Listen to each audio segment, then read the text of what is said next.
good news, we just have Sierra back from Brussels, where the World Brewers Cup happened. Hi, Sierra, welcome back. Hi, it's good to be back. Great. So last time you were here in an interview, we were talking about the Swiss Brewers Cup that you then won. So everybody who's interested, have a look down here. I'm connecting the video, or you can also follow the link here. And yeah, then from the Swiss Brewers Cup, you went to the World Brewers Cup that just happened this like last weekend in Brussels.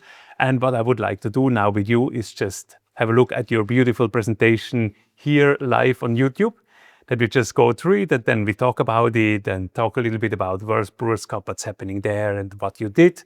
By the way, for you, if then you want to see the whole routine, have a look at the video that I'm also linking down there because it's on YouTube.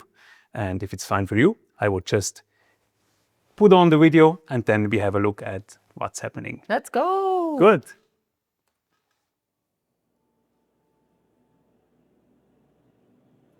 Time.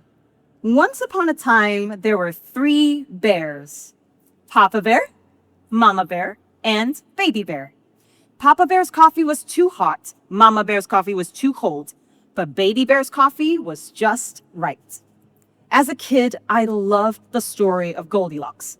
I was inspired by this fairy tale to explore the Goldilocks principle, the optimal window between too much and too little, where coffee is at its peak expression. So you really did a beautiful presentation. I have to say, I saw it live and I was so excited. And there was a big crowd actually coming and cheering for you, and everybody was excited. I think you even got like one of the best or best score for presentation. And can you tell me a little bit then, yeah, what is actually important at Brewers Cup? So how important is the presentation? What are judges looking for when they then evaluate your Brewers Cup routine at the World Brewers Cup? Sure. So basically at the World Brewers Cup, you're already competing against, everybody else that's won their national championship. So the stakes are higher, the level is higher. Everyone's really bringing their best presentation to the Worlds.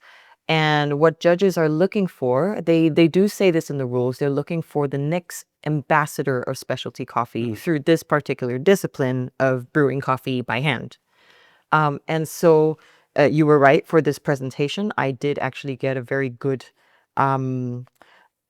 performance score, and judges will evaluate you on different parts of your presentation. So there's the coffee itself, which is obviously a coffee that you have to bring and hopefully brew to the best of your ability. But also there's what we call the bottom boxes in the score sheet, and you can absolutely have a look at the Brewers Cup score sheet online. But basically we talk about attention to detail. So was all of your equipment clean? Did you have equipment that was performing and functioning well? Did you clean up everything that you spilled? There's coffee knowledge, which is how well you know this coffee, how well you've brewed it. Was what you said that should appear in the cup, did it actually appear in the cup? Do you know what you're talking about as a brewer, basically? And then the final one is presentation. So that's where judges are looking at your creativity, at the way that you present. Were you confident, in your delivery? Did your concept tie in and enhance the experience? So that was where I was able to get a very good score on the presentation, because it was a really interesting introduction, as you saw. And also there were some concepts that we'll go into later during the routine that I think really, that the judges really enjoyed. Yeah, great. I'm also going to put a link for the score sheets down there. So if you're interested in that, Brewers Cup is really a fantastic discipline. So have a look at this. And yeah, we will see it then also later when we go through the video. You're always cleaning everything up. It's really then put really tightly. So yeah, let's just jump into the video and have a look at some parts. So yeah, here you're presenting. By the way, it's just really Violet note in your beautiful aromas. stage present that you have. One day less, and we wouldn't have maximum aromatic potential. One day more, and it tips over into bacterial-led fermentation. But yeah, I mean, from the outside, it looks really confident, calm. How did you feel that day? How did you feel on the stage? I'm so surprised that I look so calm. I think I watched myself again and I was like, wow, I was so nervous in maybe the first 30 seconds. And then after you kind of tune everything out, and you get the rhythm of, oh, okay, I know where I am in the script, then things went very smoothly. Yeah. Yeah. I think there was also, I used to be a drama club student, and I've always loved performing on stage. So that was a big advantage that I had. Like, I don't really get shaky. I don't really get nervous so much. Not to the point where it impacts the way that I brew or perform. Yeah. And I also have a lot of experience emceeing on stage and, hosting events and stuff. So that gave me so much exposure to the stage, which meant that I could perform well. Yeah, yeah. For me, it's so impressive because then you will see when we look at the whole routine, how you're really then managing everything in the time slot of these 10 minutes. And then you're talking, but you also have to brew, you have to coordinate all the equipment, the times. So that's really, yeah. Nice. I also realized, it was super hot, wasn't it? Like at that, when we were in Brussels, I remember when we went to the venue and back, it was a really heat wave. Yes. Did that influence the whole competition at all, or like the whole setup? Oh, yes. In so many different ways. I think right now it's the middle of summer, but as we were approaching the competition, like heat wave after heat wave was hitting us here in Zurich, but also, elsewhere in Europe. So I knew a lot of people, including myself, was really struggling with how the coffee was aging and behaving, because obviously the enemy of coffee flavors is, like heat and light and oxygen. So being in those conditions meant that coffee was aging in a way that was quite unpredictable. So when we got to Brussels, it was exactly the same. It was the second heat wave of European summer.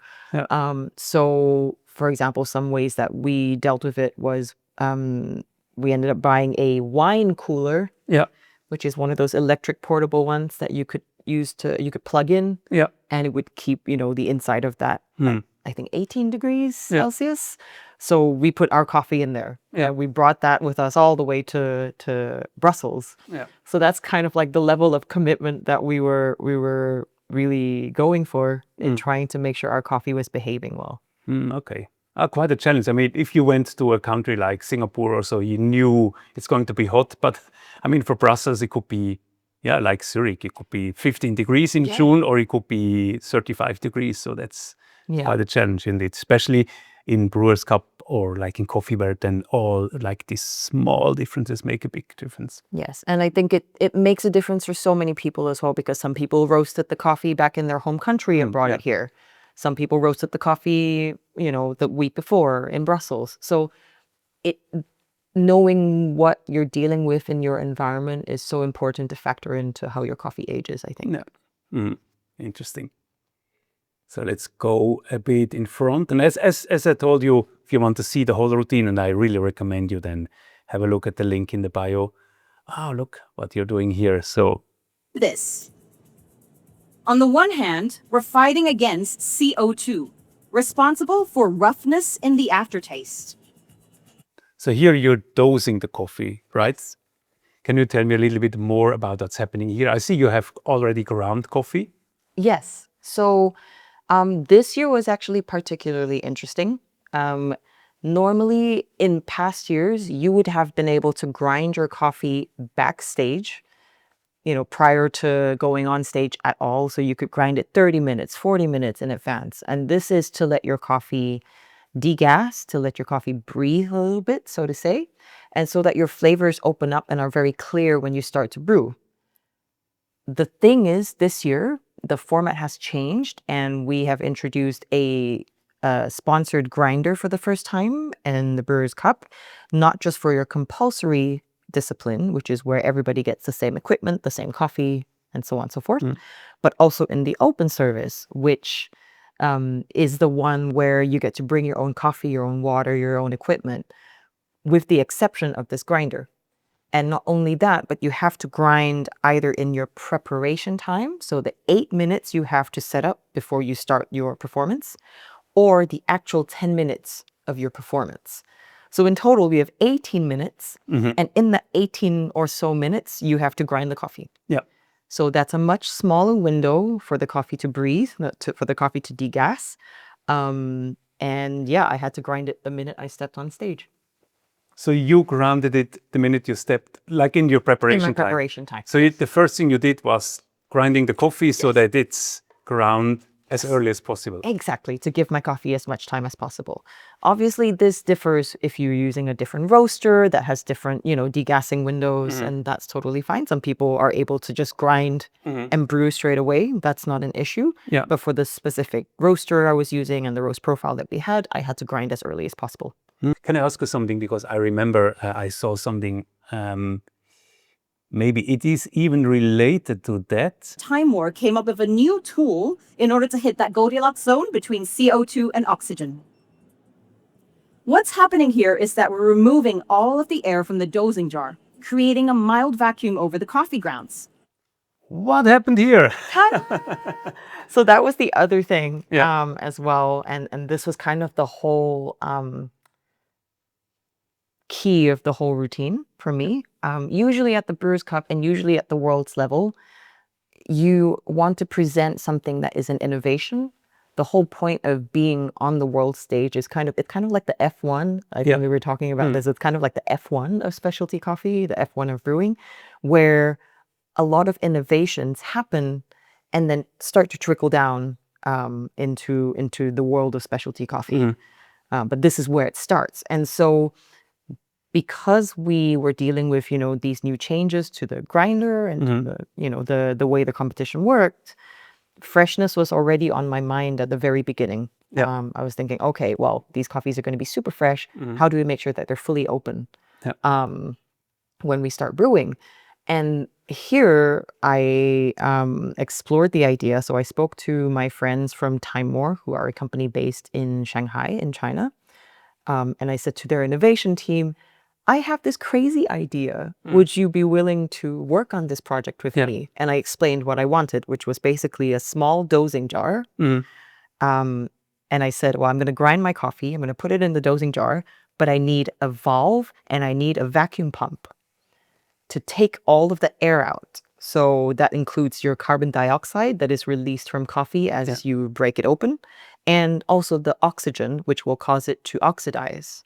So you're taking everything out and you are leaving the coffee grounds stabilized in a mild vacuum. So that was the concept. So what I said to the judges was that I ground the coffees immediately when I went on stage, and then I used the vacuum pump straight away. So when I was actually dosing, if you listen to the video, there's actually like a little tss sound because I'm releasing the air.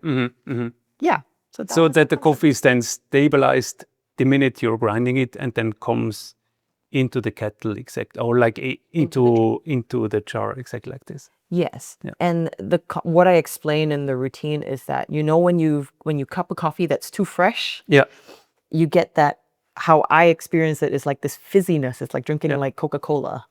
Not sponsored by Coca-Cola. You're drinking, it's like a fizzy soda. And the flavors are not so clear. They might be high intensity, but they're quite fuzzy for me.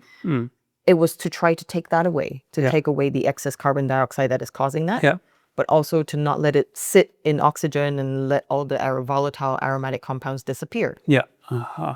Interesting, great. Is this something that is available now?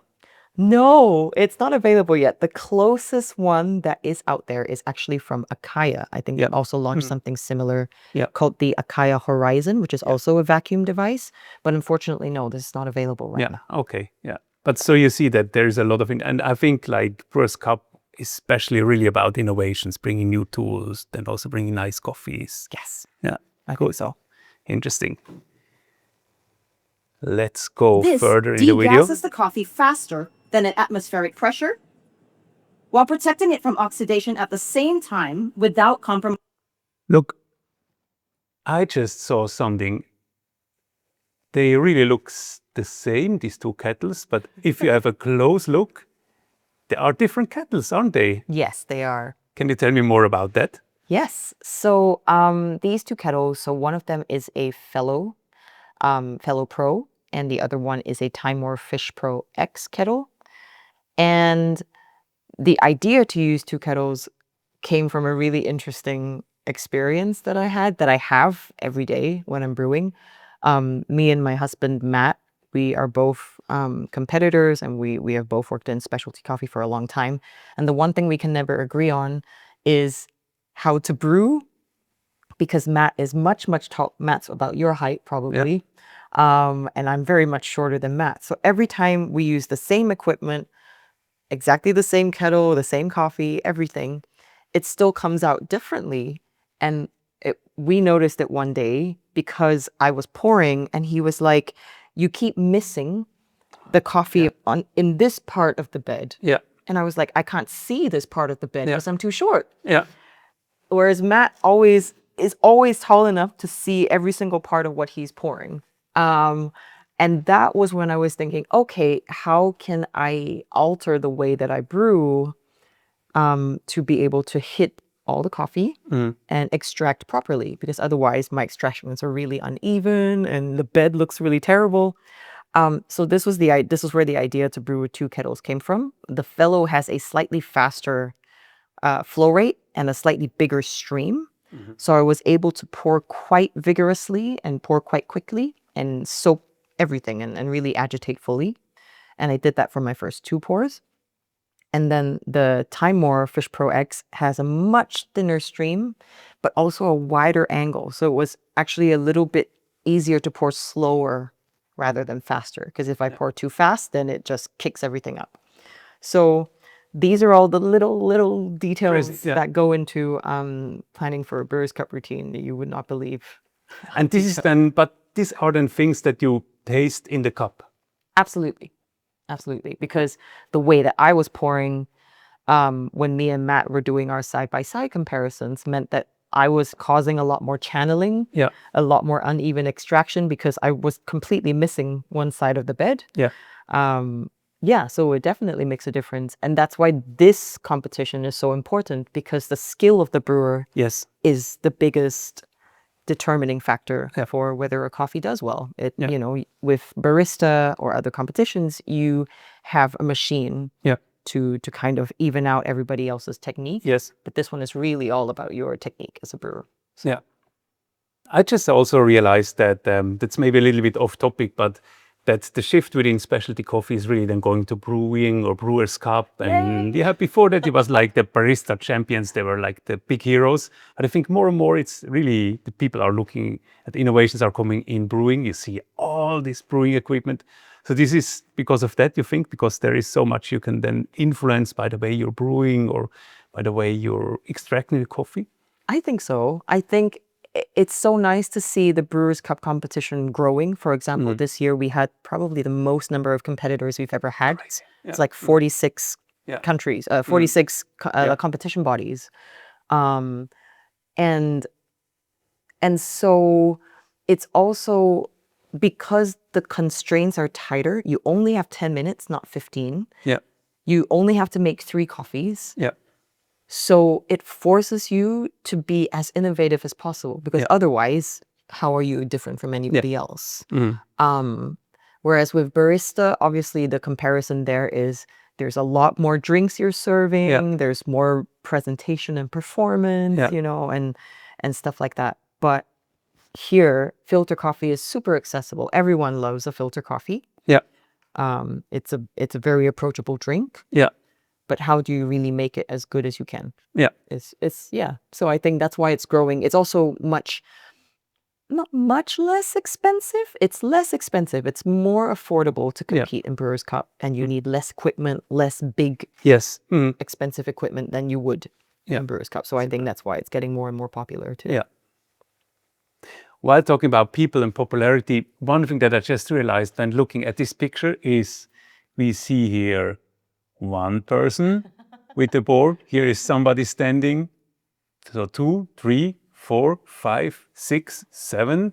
She's taking pictures. 8. So I see at least 8 people that are here taking notes. So how big is then, like, what are these people doing here? So it's interesting that you bring that up. Essentially, when you are competing, you are serving 3 sensory judges. So 3 judges, 1 cup of coffee each. They are the ones tasting your coffee directly and writing down what they taste. You have a shadow judge or a shadow head judge. who is there to note down all the information, like all the information that needs to be noted down. Yeah. And that's their only job. So in case your sensory judges miss anything, they have the shadow judge to fall back on because they're already writing all this stuff down. Yeah. Then you have your head judge, and your head judge is there to look at, whether you're pouring accurately, whether your pouring is uniform, Yeah. To see if to assess your technical skills. And then what you're actually seeing in the background here is something that I think has been introduced quite new. It's quite a new introduction. And this was like a judge's evaluation and calibration panel. And this was to make sure, I was talking to the judges backstage, so don't quote me on this, but loosely speaking, it was to make sure that everyone was as calibrated as possible. Yeah. Because when you have a competition like this year, where you have 46 people and then you go straight to the finals, so from 46 to 6, you want to make sure all of your panels, as many panels as possible, have very little variance so that it's fair for everyone. So what I understand from this was that all of these other judges were there trying to calibrate. So then everyone will go backstage and check and see if they receive the same scores and adjust accordingly. Wow. Yeah. And they did this because they know that with the big number of competitors this year, this is super important to get. And you want competitors to go away from the experience thinking this was fair. This was fairly judged, fairly done. You don't want a competitor to go, well, what my experience of how I was on stage is totally different to what the judges wrote down. I don't understand. So yeah. Because with that many people, you cannot only have these like 3 or the one panel of judges. You have then more panels of judges. So many, because it's just otherwise not handleable. Exactly. And it's also, judging is a volunteer job. Judges are not paid to be there. So this is entirely out of the love of their hearts that they're doing this. So judges also get tired, right? You get palate fatigue. If you're tasting coffees all day, it's a very tiring job. So you need to rotate panels, but also make sure that the judging is fair across all the panels. Okay. So so let's take that opportunity to thank to everybody who is judging. Thanks to everybody who is then really supporting, because it was then the specialty coffee. It was a World of Coffee in Brussels. Also a big event with a lot of people that are helping, a lot of volunteers. Absolutely. So fantastic event. But absolutely. Yeah. Now let's go back to your routine. From oxidation at the same time without compromising flavor. In fact, I used this exact method on my doses 10 minutes ago. I was shocked to find that this vacuum degassing resulted in a consistently clean, smooth aftertaste from hot. Now you're talking and you're brewing in 3 kettles at the same time. Yes. So how is that actually? Difficult. Yeah. Very difficult. It's a very niche skill. Yeah. Normally you don't need to brew 3 coffees at the same time. Yeah. But because you only have 10 minutes, you need to find a way to efficiently brew coffees quickly. There is no rule that says you need to do this. You can brew 1 coffee and finish, 1 coffee and finish, and 1 coffee and finish. That's fine. But that might also mean that each judge's experience is different because coffees cool down at different times. So this is a way for us to ensure things are consistent, that the judge's tasting experience is consistent, that our workflow is good, and so on and so forth. So this also means that your recipe has constraints. Because you have to, for example, time it so that you are able to go back to your first set of coffees and brew at a specific time, maybe without the bed drying out too fast or without the bed choking. So it's really a super flexible thing that you have to figure out for yourself. But yeah, and what my head judge, if you look to the left of the screen, what she's looking at specifically is whether I'm hitting all of my timings. And whether I'm hitting all of my amounts. So am I pouring to about 1 gram difference only? So for example, if I pour 60 grams, it's got to be 59 to 61 in the next 2. ideally 60, 60, 60. Yeah. And then 150 mils, 150 mils, 150 mils. Yeah. And am I doing this at the same time? So if I do 60 grams at 10 seconds, Yeah. it has to be the same for the other two scales. Mm-hmm. Because that's how they look at consistency. Yeah. Good. And everybody who's doing brewing at home knows how difficult this is. I mean, I'm also at my brewing recipe and then really hitting the grams, because then you have a little bit of water that's flowing out of the kettle and you're talking at the same time. Yes. Actually, here we see the whole server and then also the whole dripper really nicely. I haven't seen this before. Can you tell me a little bit more about the servers and drippers and everything, the equipment that you used? Yes, of course. So I am using I was using the Baby O dripper from Oria, who are a company based in the UK, and they make beautiful drippers. And I also have the Sybaris Booster and Sybaris B3 for the Baby O as well. And the idea is that I wasn't using too big of a dose of coffee, which is why I didn't need a bigger dripper. Yeah. I thought these are very small, very elegant. Yeah. And then I put a booster underneath, which is basically a mesh that you have. That means that coffee only flows through the bed and doesn't bypass. Same thing with the Oria, the Baby O. You can see that there are no ridges inside the dripper, so the paper is perfectly against all the edges, which means that water, whenever you add water, ideally only goes through the bed. So there's no channeling, there's no bypass. Yeah. And then the server was a new and when I first saw it, I was also very intrigued. It's called the Dragonfly server from the Dragonfly Design Center in China as well. And the idea behind this, if you play the video now, you'll be able to see. Hot to cold. I found the ideal window between 9 to 12 minutes after grinding. Any earlier and we lost clarity in the aftertaste, or any later and we lose intensity. So you can see that the coffee is not splashing into the carafe. Yes. It's actually flowing down the sides quite gently. And I found that this had such a big impact on my mouthfeel of the coffee. And we tested it against, the regular Hario drippers or the Icosa drippers, like everything. And this one was consistently giving us better mouthfeel, better aroma. I guess the scientific theory behind that is because it's not splashing, so it's not oxidizing and releasing more volatile aromatic compounds. And the lid also helps. It's a separate attachment. Yeah. It also helps to trap those aromas as well. So yeah, that's why we ended up going with this. I mean, I'm just thinking when I hear this, with all the equipment that you tested, how much time does it take about to prepare? Because you're already so good. You're coming from the Swiss Brewers Cup champion, and then still to prepare for the Worlds.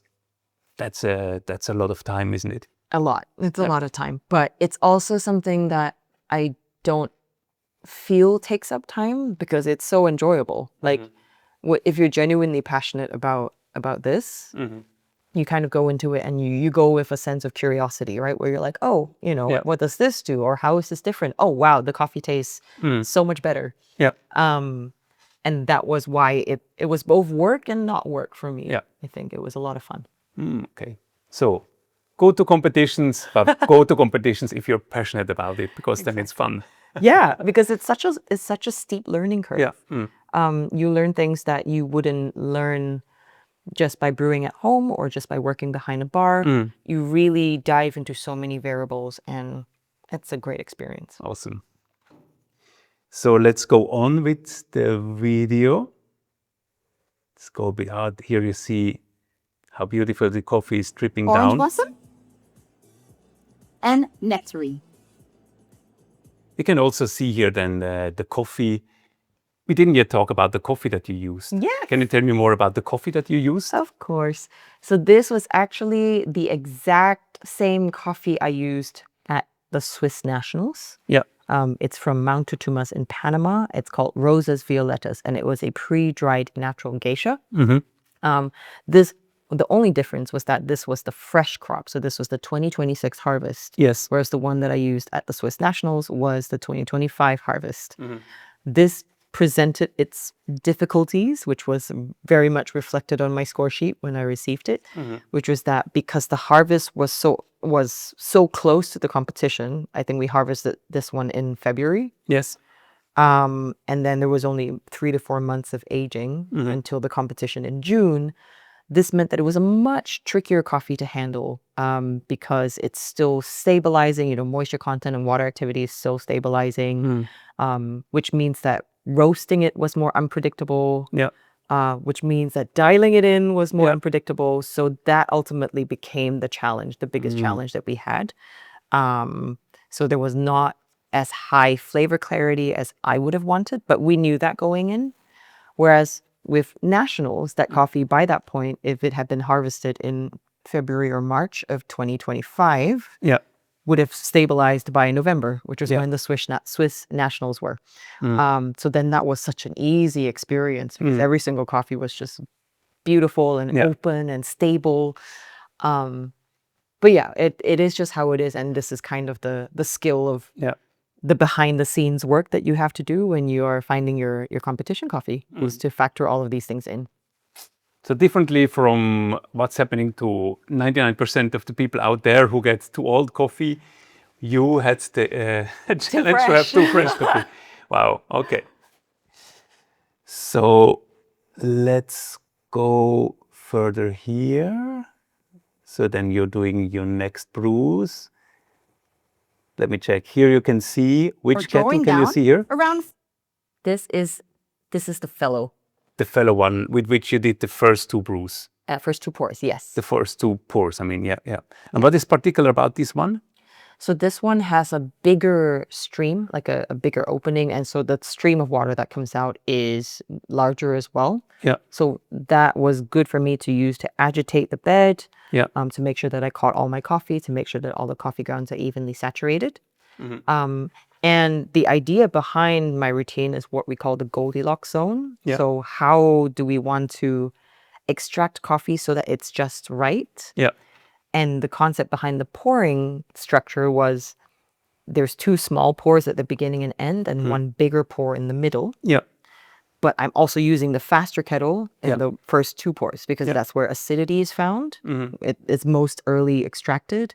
And then there's also sweetness that is extracted in the middle, so the sweetness causing compounds. And so I wanted to maximize the extraction of those first 2 pours, right? So then I'm using the faster kettle. But for the very last pour, as you can see, as we move on, 40 seconds. So I think your last pour is Nectarine. here. so Is this one. Exactly. yeah. Reminding me of apple and nectarine. You can see as we go through that segment that the stream from the TIMEMORE kettle is much smaller. Yeah. And I'm pouring much gentler. And that's because in the final pour, I don't want to extract so much because that's where we're getting into bitterness causing compounds like bitter territory. So you want to slow down your rate of extraction by controlling your pouring. Yeah. And so I went really slow and just did the very, very gentle last pour. Wow. Interesting. So people, you now have to have more kettles at home. Yeah, there's an excuse to buy these kettles. Yeah. Exactly. Your husbands and your wives will be happy. So now you have 5 kettles in your home because you have every to change kettle your is flow rate. have different flow rate. So let's go a bit in front. Now the coffee is brewed and it's waiting to be extracted, cooled down a bit. There was something that I just wanted to talk So this about pouring structure here. targets that sweet spot exactly. And you'll find that sweetness in your cup today as, please write down, a medium intensity, fresh fruit-like sweetness. Like nectarine. Finally, let's talk about mouthfeel. So I remember when I saw your routine, you had some times in the presentation where you stopped and you told the judges, please write down, and you were talking then about sweetness, I think also acidity, aroma, flavors. Can you tell me more about this? Yes, of course. So if you look up the score sheet, you'll be able to see kind of what categories we're talking about. The judges are looking for your interpretation of the coffee according to the 7 attributes that we have, which is aroma, flavor, acidity, sweetness, acidity, aftertaste, sweetness, and mouthfeel. Sorry, that's 6, not 7. And there are different sections to the score sheet. There is what we call the bottom boxes, which is how you are as a barista, your professionalism, your presentation, your performance, how well you know the coffee, like we spoke about earlier in the video. Then you have 2 sections on top of that. The middle section is for accuracy of coffee, which is basically when you start telling the judges, please write down for aroma, you will get grapes and violets. Yeah. They have to write that down in that section. And then when they taste or smell the coffee or taste it, they go, I found that. Yeah. Did I find it or did I not find it? Was it kind of there? Was it not really there? Or was it, yes, exactly. They nailed it. So then they give you a score of like 3 or 2 or 1, depending on how you score. And then the very top column is similar, but it is on the quality of your coffee. So say you said in your coffee, you will experience peach and mango in your flavors. Yeah. Say they found, okay, peach and mango I found, but my experience of it was unripe peach and unripe mango. So then your quality immediately drops because it's not a positive attribute. It's maybe a little bit sour, maybe a little bit under extracted, or something went wrong with the grinding or something like that. So that's where it makes a difference. You might be accurate, but the quality is not good. But then that also kind of reflects on your accuracy because you didn't say this is an unripe mango. Yeah. Right. So yeah, it's a little bit interesting. So what people are trying to do when they choose a coffee for the Brewers Cup is to find things that are coffees that are very clear, have high flavor clarity, so that if I tell you you're tasting a peach, you're tasting a peach. Yes. You know, it's not an apricot, it's not a mandarin in the peach. But also of really high quality. So that's where some of the most expensive coffees in the world are used to brew or filter and used in this competition. And the other special thing about this routine, which I'm super proud of with the way that my team created it as well, is you'll find in other presentations that people tend to give all this information on the score sheet in one big chunk. So they'll say to judges, like, okay, now I'm going to give you all of your flavor notes. So for aroma, please write down, da-da-da. For flavor, please write down, da-da-da. And it just goes in one big chunk. And our experience, both as people, like both as competitors, but also as friends that know judges, you know, some of our friends are judges. It's quite a stressful thing to write everything down in a short amount of time to make sure you're capturing it accurately. And I wanted to make my judges' experience much more comfortable. So this was a routine format that had never been done before or hadn't been done successfully, where I was trying to weave in different parts of the score sheet into different parts of the routine. So after I finished talking about aroma and what causes the aromas in these coffees, I went, okay, for your aromas today, therefore you will find, please write down, which meant that they had a clear instruction on writing it down. But then we're able to focus back on the story. And it was great because they only had to write down 3 things. And then they can look up again. And then that just went on through the whole routine. And the feedback that I got for this, and probably why it scored so well, is because it made the judges' life much easier. I don't know if it's possible to make a routine like that again. I would love to try because I think that it helps them and it helps the whole experience. Yes. They have a nice experience. Oh, great. Impacted? Oh, there's one thing, because you just mentioned it, team. Yeah. Because I remember, it was super nice because you also came then, your team came with team shirts. It was super cool. And there were quite a lot of people.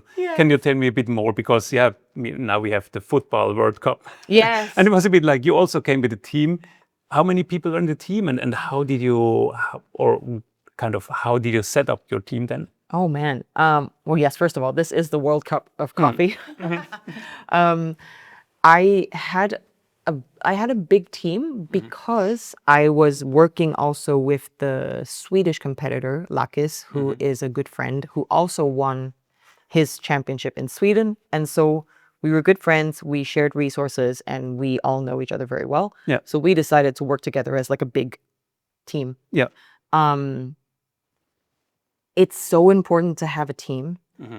because if you do it alone, your sanity will go down, your stress will go up. Mm-hmm. I had a coffee person on my team. That was my husband, Matt, because he was in charge of like coffee and water. And then I had a person in charge of like my equipment, who was Christoph, who was in charge of polishing, making sure that I had everything. He created a checklist for me, you know, and packing was super helpful. And then Lakis also had that equivalent as well. So 2 people, one in charge of his equipment and one in charge of his coffee, but we all shared resources. So his guy, Yisin, who's also a close friend of mine, was doing his water, but he was also doing my water. Yeah. So I think in high pressure situations like this, it's so important not to be the one just taking charge of everything. Yeah. And the minute they arrived in Zurich, they arrived in Zurich the week before we were going to go to Brussels, I felt such a big weight lift off my shoulders because I was trying to manage memorizing my script. I was trying to clean all of my stuff. I was trying to make sure I had everything in place. My coffee wasn't performing. So the minute I had my friends here, my team here, I could say to them, okay, my only job is to go and memorize the script. Take care of my coffee, take care of my water, take care of my equipment. I'm going to go somewhere else. And that was so much easier then. So whenever you want to participate, then make sure, because then there's so many small things to think about. Absolutely. And consider. And you can forget one tiny piece of equipment and then everything's gone. So it's really good to have other people there with you. Yeah, we hear a lot of that stories of people who are doing beautiful ratio. presentations, but then missing because, small mistakes. One thing, here we can see the servers again. Altogether, these variables create, please write down, a medium to medium low mouthfeel, smooth when hot, cooling to juicy. I just saw you were cleaning the table, but we see it again. Then also a little bit further here. Yeah. When you're, I think, preparing, where was it? I think here. Special lid that completely reduces aeration by preventing splashing, trapping our volatile aromatic compounds such as that beautiful violet note I love so much. Yeah, so you can see That's there's like a my little favorite part coffee of drinking stain this. just there. Yeah. That's the kind of thing that you always have to practice for, because that's exactly the thing that will like get you a point off. So the whole time I was saying all these things, I was like, oh my gosh, there's a stain there. I need to clean it up. So I put it down, and then you can also see. Coffee is actually its integrated malic acidity, which really shines in the warm and cool stage. To me, that's when the coffee is just right. So after you're done with your aromas, go ahead. So you saw the stain and you took care of it. Oh yes, it was on my mind the whole time. And that's kind of, for example, that's where you would get marked down if I didn't have it. You'd be marked down in the bottom box of attention to detail, because you were not attentive to details. Yeah. Okay. Yeah, I mean, of course, then if I would be in a nice coffee shop and somebody would serve me a cup of coffee, then I would love to have a clean table also. Exactly. But we also saw, let's quickly go back here. We saw these pink cups. Yes. So you even then took care of what kind of cups you bring so that people then have a good drinking experience, right? Yes. Cup choice is just such a underrated thing that people don't think about. There have been so many studies done on like multisensory science. So you could be drinking the same coffee out of a different cup that weighs differently, that has a different color or a different texture or is a different material, and that impacts your perception of the cup. And we found that with this coffee and how it was on the day, this cup was best. Yeah. So. And it's a pink one. I see that a lot of people are using then pink cups. Yeah, I think pink has a very strong association with sweetness, with florality, with, clarity, and so on and so forth. So that's the one that we opted for. And it really balanced the acidity out. The shape of the cup is round, which also lends itself to sweetness. Yeah. As opposed to, angular, for example. And then you can see from this cup and at different angles, there are two different lips. One of them spreads the coffee out on your tongue a bit more, and the other concentrates the aroma a bit more. Yeah. So yeah, it was a really interesting experience. Wow. With this cup. So just try it at home. I mean, all of these things are so easy and cheap to do. Just try different cups. Same Absolutely. coffee, pour it in different cups. Try how you feel, how it Exactly. tastes. Here we see then how you're Before I And found the preparing coffee everything. that was just right. As brewers, I believe it's on us to find these Goldilocks winners. What did you do here? So I removed the lid of the carafe from the judges' servers for them to start to evaluate. So with the Brewers Cup, judges have a default protocol. In the case of you not giving any instruction, they will just follow this default protocols to make sure that everything is fair. But you can, as the brewer, give them instructions. So my instruction was, don't do anything until after I finish. Then you can start evaluating. But I wanted them to already have everything ready in front of them. And I wanted for that to be my last kind of service for them, which is to take the lid off and put it aside, and then they can start. Yeah. Because I was very close to finishing. So Yeah, you were, but this finishing is also interesting. We are now at 9:15. And if we go a little bit further, we see. Free. You're actually becoming part of one. Not too late, not too early, but right on time. Right on time at 9:44. So this was then Very probably early. your relief. So the whole routine was over. You did it. yes. And I see also it's like, I mean, you did everything. There is so much to do in nearly exactly 10 minutes. Yes. How important is it then to stay in time? Oh, very important. Especially in the case of this year where it was so competitive. Every second you are over 10 minutes, half a point, 0.5 is subtracted from your total score. So, that could be the difference between you progressing to the next round or not. For example, this year, 6th and 7th place were tied. Yeah. 6th place is in the finals and 7, you are not in the finals. So they were tied, and that's how tight this year was. So yeah, little things like that make a difference. Ideally, when you're training, I think I was sitting between finishing at 9:45 to 9:55. So it was actually much tighter. Yeah. I finished much earlier on stage this time. I don't know why, but Yeah. better earlier than late. Yeah. And I mean, still it was really close to these 10 minutes.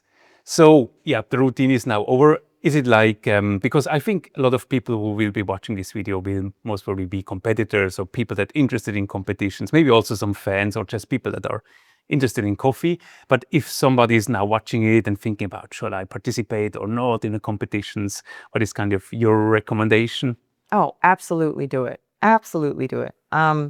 Whether it's at the national level or if you qualify and manage to compete at Worlds, it's such a different experience. And I think it genuinely helped me to fall back in love with coffee because you realize how much more there is, how much better quality there is out there to achieve. Yeah. You also get the chance to talk about a coffee that you love, which I think is so amazing. And you can really get so passionate about it and you can learn so much. I know public speaking is probably not for everyone, but it's a good practice to be out of your comfort zone. And I think also the judges are usually so friendly. Yeah. And they really want the best for you, and they really want to give you as many points as possible. So it's not like they're there to take your points away, but they really are there to support you as well. So it's a very good team building experience, a very good experience builder as well. So would fully recommend. Yeah. And one thing, I mean, that comes in addition, we don't see it now here on the picture, but there is a big crowd, a lot of enthusiast people. And I think also the community of competitors is really a nice community. People are super helpful with each other. And it's also a nice community to be in, isn't it? Absolutely. Prior to the Worlds, we, as in mine and my husband's roastery, Rose Coffee Roasters, was also supporting competitors that were coming through the region before they drove up to Brussels or traveled up to Brussels, because we had the equipment for the roasting championships, but also for the brewing championship. Yeah. So we were just like, anybody that wants to drop by to train, please go ahead, like give us a message. And I just think it's such a strong community. And when you put yourself through this, because it's such hard work as well, people that really understand their other competitors, so they know how much hard work goes into it, how much sacrifice there is, and so it creates a friendship there that is so special. Yeah.